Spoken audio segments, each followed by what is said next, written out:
Hello guys, আজকে আমরা ছত্রপুরে এসেছি কাজ করতে করতে আমাদের জিসিবি নষ্ট হয়ে গেছে। এই জিসিবিটি সারা আছে।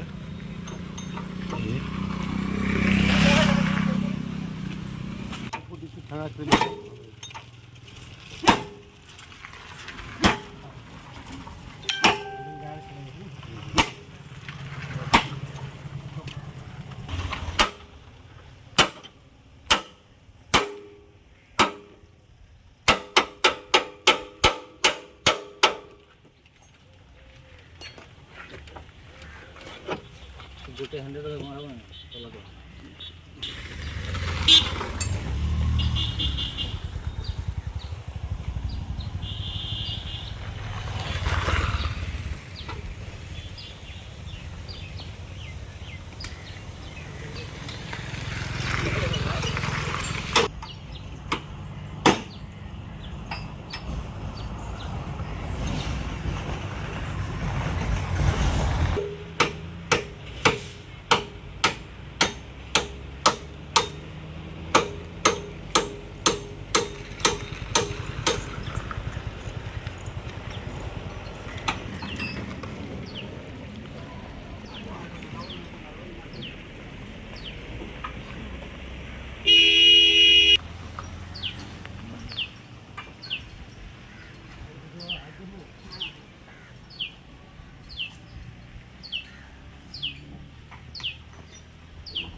একজন কাজ করছে, বাকি যে তিনজন দেখছে।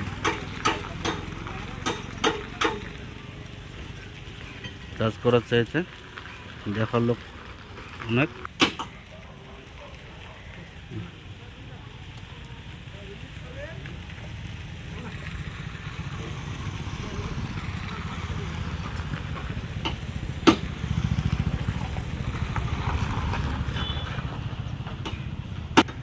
আঙ্গারপুর ব্রিজের ঠিক পার্শ্বে এখানে আমাদের জিসিবিটা নষ্ট হয়ে গেছে। এই আঙ্গারপুর ব্রিজ, আর এই যে সুজিতরা শুয়ে আছে অনেকটা সেই ছোটোবেলাকার ইয়াদ করছে। জিসিবি নষ্ট, জিসিবি সারা হবে, তারপরে আমাদের কাজ শুরু হবে। আমাদের যে পাইপটা পোতা ছিল মাস 2 আগে, সেই পাইপটি আবার চুপড়াতে হচ্ছে। পিডব্লিউ রাস্তা হচ্ছে, সেই জন্যে নির্দেশ আছে পাইপটি উপড়াতে হবে। এখানে পাইপটি উপড়ানোর জন্য জিসিবি রেখেছিলাম, কিন্তু জিসিবি এখন পাইপ পাটার পর নষ্ট হয়ে গেছে। আমরা ভেবেছিলাম একদিনই হয়ে যাবে, কিন্তু একদিনে হবে না, 2 দিন লাগবে।